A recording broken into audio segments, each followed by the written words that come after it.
Hi, I'm Madison, 26 years old, and I trusted the one person who ended up destroying everything I worked for.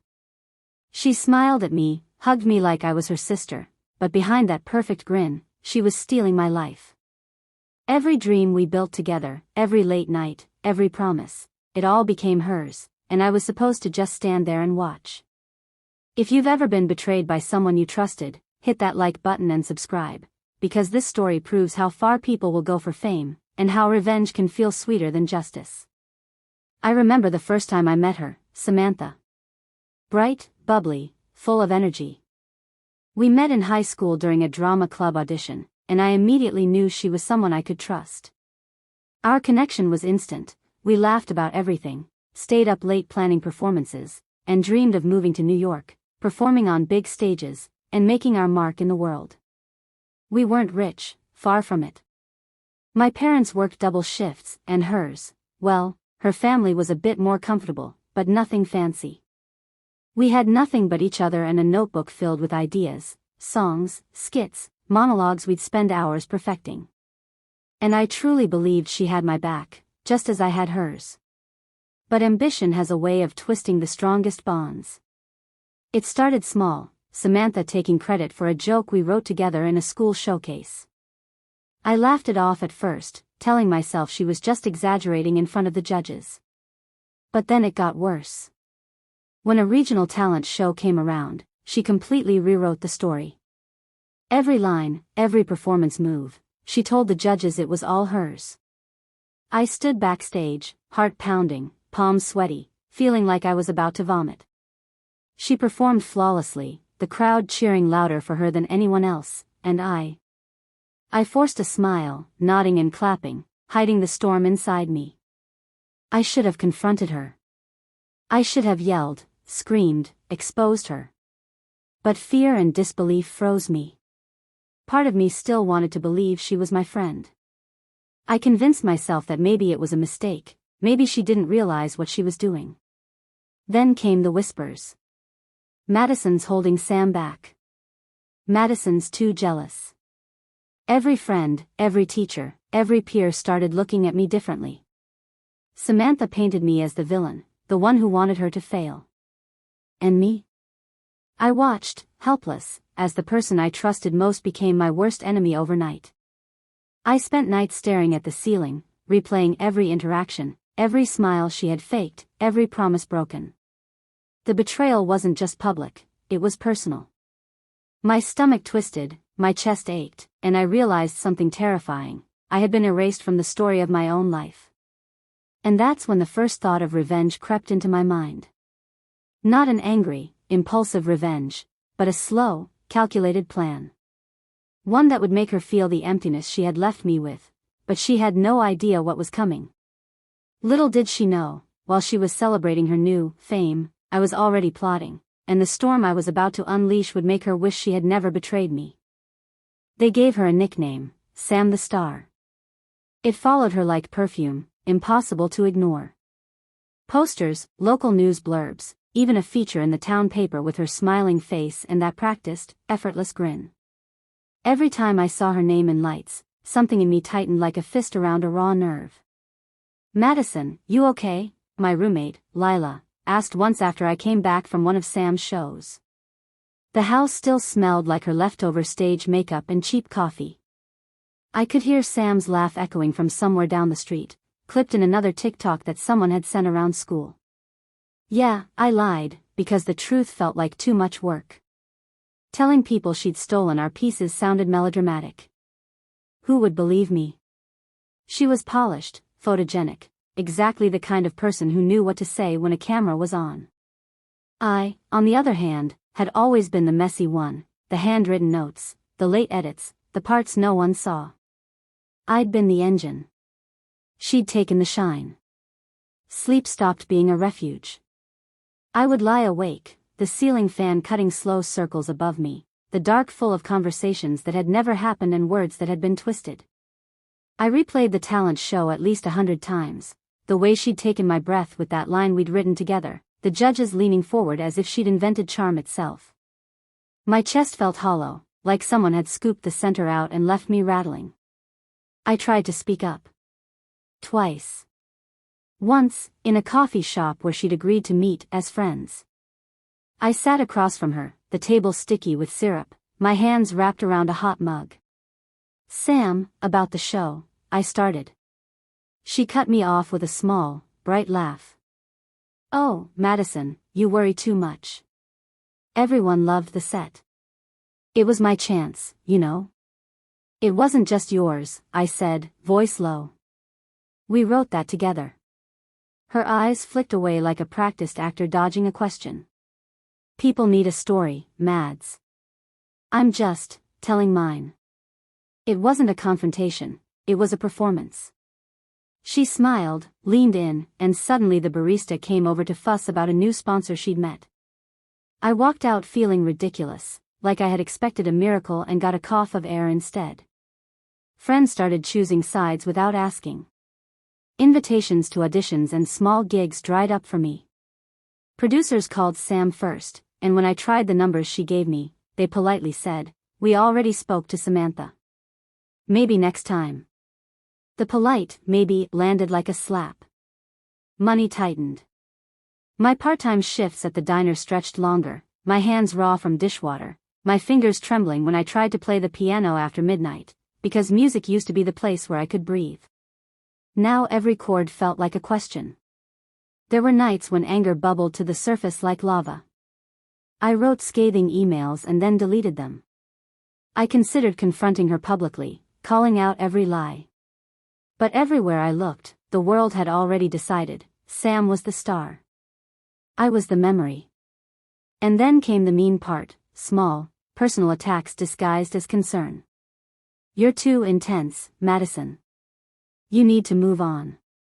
One of our mutual friends, Jenna, pulled me aside outside the coffee shop and said, "Samantha's really fragile right now, you should let her have this." Fragile.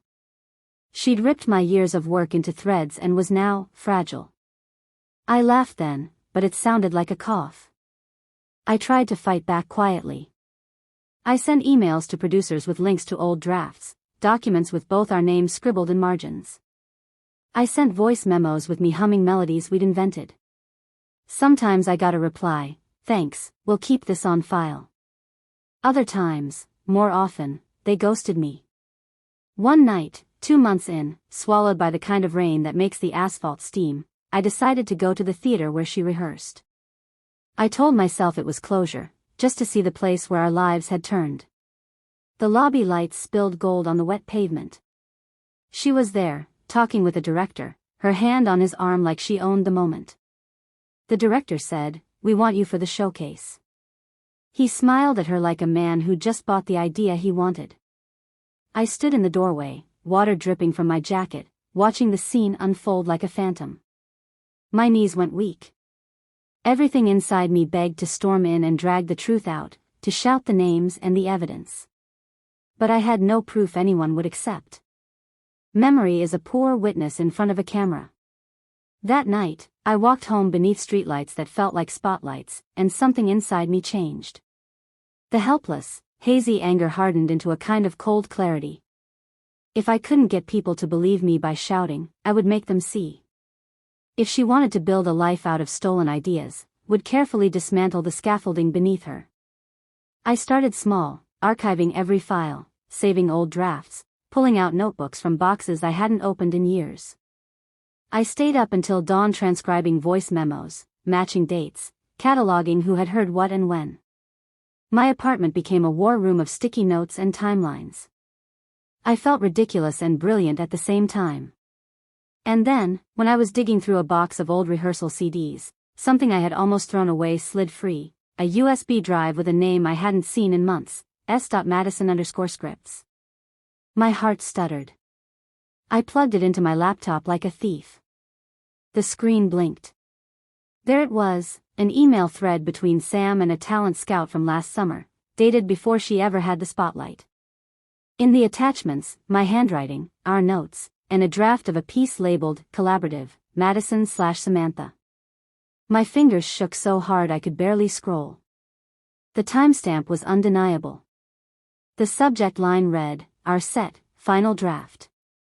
There were versions, edits, and a direct line, Sam, send this as yours, you'll do great.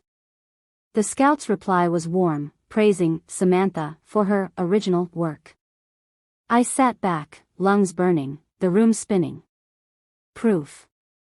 Real, ugly proof. Suddenly the cold clarity turned hot, a roaring furnace. I had the thing I needed, but owning it felt dangerous. If I used it recklessly, it could ruin lives. If I did nothing, I would rot from the inside. For the first time in months, I felt something like power. But power without a plan is a cliff with no path down. I pressed my fingers into my temples and whispered to the empty room, okay. Now what? The files proved everything, but the problem wasn't finding proof. It was deciding how to use it without becoming the person I hated. And as I scrolled back through the emails, one single line stood out, an address, a meeting place, and a date that could change everything. I couldn't sleep for 3 nights straight.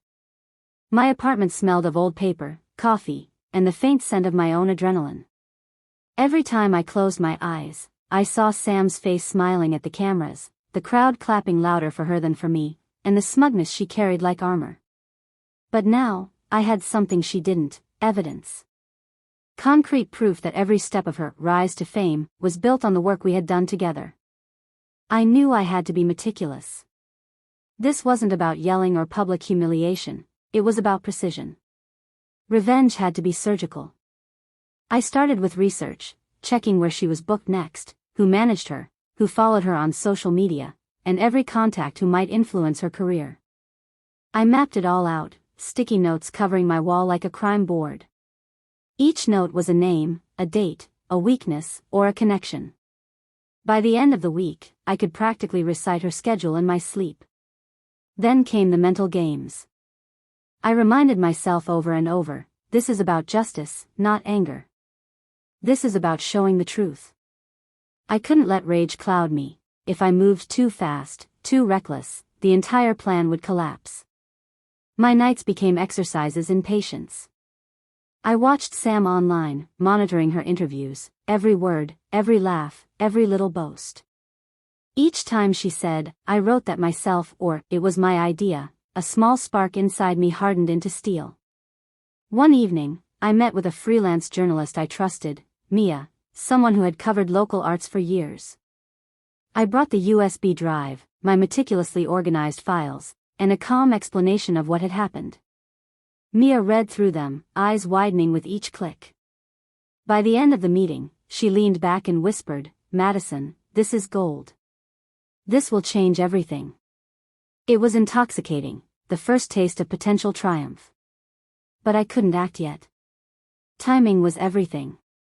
If I unleashed the story too early, Sam might fight back, deny everything, and muddy the waters. I waited. I built suspense, letting her bask in false glory for months while I secretly prepared my counterstrike. Each invitation she accepted, each photo she posted, each award she celebrated, it all became fuel. I also practiced my patience in smaller, personal ways. I smiled at her at local gatherings, I nodded at interviews, and I even complimented her online. People would see us together sometimes, and they had no idea that I was counting, planning, and letting her arrogance grow unchecked. It was psychological chess, every move I made designed to lull her into overconfidence. And then came the breakthrough moment. One morning, while going over my plan for what felt like the 100th time, I realized I had access to something bigger than a single journalist. Producers, agents, online platforms, they all needed content, they all loved scandal, and I had a story that could not be ignored. With my evidence, I could not only expose her theft but also reclaim my work and my name in a way that would leave her reputation in ruins. But executing it required nerves of steel. I would have to stay invisible, anonymous until the perfect moment. I would have to anticipate her reactions, her defenses, even her friends' responses. Every email I drafted, every call I made, was calculated. One slip, and the plan could implode. And there was that little thrill, the quiet, electric excitement of knowing I held the cards while she was still dancing under the spotlight that wasn't hers. My chest tightened with anticipation every time I imagined her face when the world finally knew the truth. By the time I was ready to strike, Sam thought she had it all: the fame, the praise, the security of her new life. But I had waited for the perfect moment, and the moment was almost here. Little did she know, the storm I had built wasn't just coming, it was unstoppable. The day I chose to strike felt ordinary: gray sky, a slow drizzle that made the city look like a watercolor. I remember standing at my kitchen window, the USB drive heavy in my palm like a loaded secret. I had rehearsed every word I was going to say to the journalist, every email I would send, every anonymous tip. My voice trembled only once, and then I swallowed it down. This was not about anger anymore. This was about setting the record straight. I started where it would hurt the most, her professional circle. I sent an encrypted file to Mia, the journalist, with a note that read, simply, "You were right. Published tomorrow. 10 a.m. Then I created anonymous accounts, carefully, deliberately, and began sending copies of the evidence to producers, local arts blogs, and a few national platforms that loved exposés. Every message was precise, factual, and devoid of vitriol. I attached dates, drafts, timestamps, and the email thread where Sam herself had suggested passing the work off as hers. I didn't add commentary. The documents spoke. By noon, nothing had happened yet. I sat at my desk, fingers folded, as if I could will the internet to move faster. That afternoon, Mia called. Her voice was low, fierce. "Madison, are you sure?" she asked. "Yes," I said. "Please run it. Don't change a thing." She didn't. At 10 a.m. the next morning, the first piece went live: local rising star accused of taking credit, emails reveal collaboration. The headline was clinical, but the attachments told the story: drafts with my handwriting, a voice memo where we hummed harmonies together, and the email that said, "Sam, send this as yours, you'll do great." The internet has a way of spinning quickly. Within an hour, the article was shared, screenshotted, linked, and commented on. People who had loved Sam felt betrayed. People who loved drama sharpened their knives. I watched as notifications exploded on my phone like fireworks. She noticed within minutes. Her manager called, then texted. Her tone changed from flustered to cold as she typed out statements denying everything. "These files are fake," she claimed on Instagram Live, her smile brittle. "Someone is trying to ruin me." Her followers rallied, some defending her, others asking for proof. I waited. I didn't comment. I let her dig. She tried damage control hard and fast: lawyers, denials, tearful videos where she insisted the work was hers. She did an interview where she spoke about imposter, trolls, and how fame attracts lies. She played the victim, and for a while, the narrative blurred. But the documents were dated and stamped, and Mia had already sent embargoed copies to bigger outlets. One producer I'd messaged, someone who had ghosted my earlier emails, published an audio clip where Sam's own messages admitted she was using our collaboration to get ahead. That clip spread like a chemical reaction. There was no denying the tone, the casualness with which she'd suggested passing the project off. The fallout was immediate and brutal. Her upcoming showcase got cancelled. Sponsors paused endorsements. Invitations were rescinded. The same producers who had once courted her now avoided her calls. People started digging into her past, and every small lie she'd told seemed to unfurl into a tapestry of manipulations. Her public image crumbled like a stage set collapsing. But it wasn't purely public. The personal aftermath was worse to watch. Mutual friends texted me with guilt-laden messages. Jenna, who had urged me to let Sam have her moment, sent a tearful apology. "I'm so sorry, Mads. I didn't know." Sam's closest allies went quiet. The calls I'd longed for, "Are you okay?" came, but they were different now, tentative, ashamed. Part of me wanted to answer every apology with fury. Part of me wanted to tell them that the damage had already been done. I resented them for standing by her so easily. One evening, a week after the initial article, I got a call from her number. My chest dropped. I let it ring out and went to voicemail like a coward. Her message was a whisper: "Madison, please. I don't know what happened. Someone set me up. I'm so scared. Her voice was raw, and for a second, the old ache returned. I pressed my thumb so hard into the palm of my hand my fingernail hurt. Part of me ached in a way that surprised me, because despite everything, we had once been sisters. She made one final public plea, a shaky live stream where she admitted to taking inspiration, but insisted she'd never intentionally hurt me. She begged for understanding.